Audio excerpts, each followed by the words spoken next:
आज का हमारा क्वेश्चन है, दो धनावेश जो कि परस्पर 0.1 मीटर की दूरी पर है एक दूसरे को 18 न्यूटन के बल से प्रतिकर्षित करते हैं। यदि दोनों आवेशों का योग 9 माइक्रोकूलम हो तो उनके अलग अलग मान ज्ञात करने हैं, यानी कि आवेश हमें अलग अलग ज्ञात करने हैं। तो एक आवेश है Q1 और एक आवेश है Q2। अब इनके बीच की दूरी कितनी दे रखी है, 0.1 मीटर, और इनके बीच जो बल लग रहा है वो कितने न्यूटन का है, 18 न्यूटन का। और दूसरी चीज जो दी है, इनका योग Q1 और Q2 दोनों का योग है 9 माइक्रोकूलम। तो जब योग आपको दिया हो, अलग अलग आवेश निकालने हो, तो आप एक आवेश को कोई से कोई x मान लो या कुछ भी मान लो, तो दूसरा निकल जाएगा 9 में से घटा के, 9 माइनस एक्स माइक्रोकूलम। अब बस बल का फार्मूला लगाएंगे आप, F बराबर 9 गुणा 10 की पावर 9 Q1 गुणा Q2 बटे आर स्क्वायर। तो वैल्यू रख दीजिएगा 18, 9 गुणा 10 की पावर 9, आवेश Q1 की वैल्यू है x माइक्रोकूलम, माइक्रो में कितने से गुणा कर देंगे, 10 की पावर माइनस 6 से, और फिर 9 माइनस एक्स Q2 की वैल्यू है, और माइक्रो में कितने से गुणा कर देंगे, 10 की पावर माइनस 6 से। आर स्क्वायर की वैल्यू 0.1 और 0.1 हो जाएगी। अब इसे सोल्व करेंगे बच्चों, 9 से क्या बार कट गया, ये 2 बार, और 2 बराबर ये x और 9x हमने पहले लिख दिया, 9 माइनस एक्स। अब घाते सोल्व करेंगे, माइनस के 6 12, और 12 में से 9 गए तो माइनस के 3 बच जाएंगे यहाँ पर, तो माइनस के 3। इनकी दोनों की पॉइंट हटा लें, तो पॉइंट हटा के एक तो 10 ये बढ़ जाएगा ऊपर, और एक 10, तो इन दोनों की पॉइंट हट गई यहाँ पर, और पॉइंट हम हटा देते हैं, ये वाली हट गई। तो अब कितनी घात बचेगी उधर, x की गुणा मल्टीप्लाई कर दो इसमें, 9x हो जाएगा, और x की x में एक्स स्क्वायर हो जाएगा। तो 10 की पावर 2 ये है, एक ये 3, तो माइनस के 3 में से 2 घटेगी, तो गुणा में बचेगी 10 की पावर माइनस 1।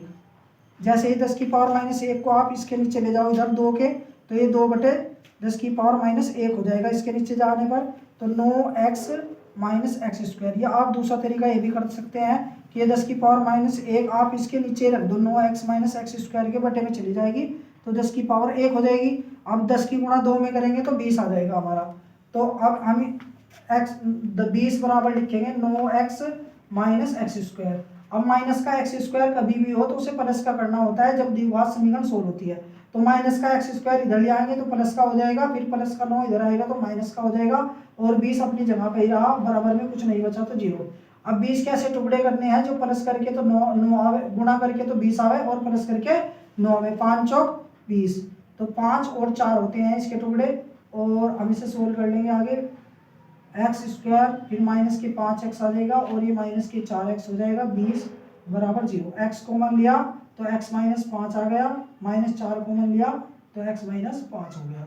तो अगर बच्चों कभी भी आपको यहाँ से कॉमन लेने में कोई दिक्कत होती है तो आप क्या करते हैं, ऐसे ही जो पहली स्थिति होती है यहाँ पर जो आपको कॉमन दिख रहा है दोनों में, उसे कॉमन लीजिएगा, और जैसा ये ब्रैकेट है ऐसा ही लिख दीजिएगा।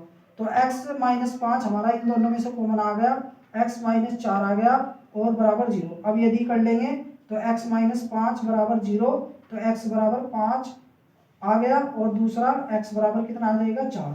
तो हमारा एक आवेश तो 5 माइक्रोकूलम का आएगा, और दूसरा कितने का आएगा, 4 माइक्रोकूलम का।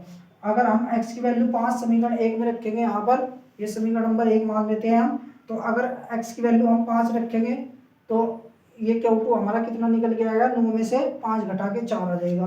तो अगर Q1 हम x बराबर 5 लेते हैं तो Q2 हमारा कितना निकल के आता है, क्योंकि दोनों का योग 9 है, तो अगर एक 5 माइक्रोकूलम का तो दूसरा कितने का आएगा, 4 माइक्रोकूलम का। और अगर आप Q1 की वैल्यू 4 माइक्रोकूलम लेते हैं तो Q2 कितना निकल के आएगा, 5 माइक्रोकूलम का। तो ये आपके आवेश थे, और उसने आवेशों का ही मान पूछा था, तो यही हमारे क्वेश्चन का सॉल्यूशन था। तो धन्यवाद बच्चों।